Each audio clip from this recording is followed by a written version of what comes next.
ஒரு 10 பிரச்சனையை சுமக்கிறது எப்படி, அதை அவர் கையில் கொடுத்துட்டு அந்த வார்த்தையில் இளைப்பாடுறது எப்படி?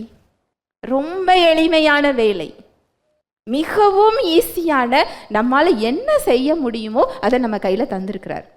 நம்மால் செய்ய முடியாததை அவர் செய்வதற்காக காத்து கொண்டிருக்கிறார்.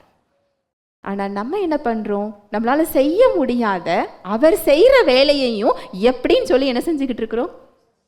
யோசிச்சுக்கிட்டு இருக்கிறோம்.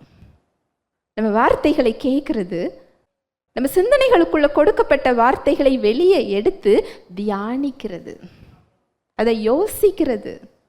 அதை நீங்கள் உங்கள் சிந்தனைகளில் நீங்கள் யோசிக்கிறது தான் தியானம். உங்கள் பிரச்சனையை எப்படி யோசிக்கிறீங்க, அதுபோல் அவர் வார்த்தையை நீங்கள் என்ன செய்யணும்? யோசிக்கணும். அதுக்கு பேர் தான் தியானம். அதை நீங்கள் தியானிக்க தியானிக்க அந்த வல்லமை முதல்ல வெளிப்படுற இடம் வெளியே இல்லை, சரீரம் இல்லை, எங்க? சிந்தனையில்.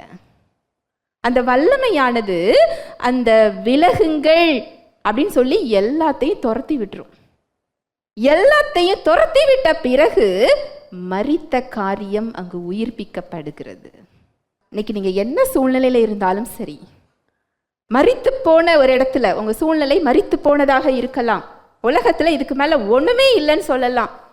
டாக்டர் ரிப்போர்ட் அவ்வளவுதான் சொல்லலாம். உங்க பிள்ளைங்க எதிர்காலமா இருக்கட்டும், உங்க கையின் பிரயாசங்களா இருக்கட்டும், ஒரு பாவ பழக்கத்துல நிற்கிறேனே, எப்படி நான் வெளியில வரப்போறேன், எதை குறிச்ச பிரச்சனையாக இருந்தாலும் சரி, தேவன் எப்படி நம்மை பார்க்கிறார் அப்படின்னு சொல்லி சத்தியத்தில் நீங்கள் அறிந்து கொண்டு உங்கள் வார்த்தைகளை நீங்கள் மாற்றி ஜீவனை பேச ஆரம்பிச்சு அந்த வார்த்தைகளை உங்கள் சிந்தனைகளுக்கு நீங்கள் கொடுக்கவே அதுவே விலக்கிவிடும்.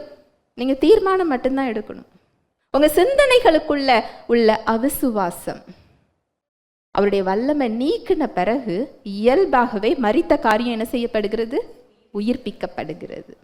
ஹல்லேலூயா, பிரைஸ் தி லார்ட்.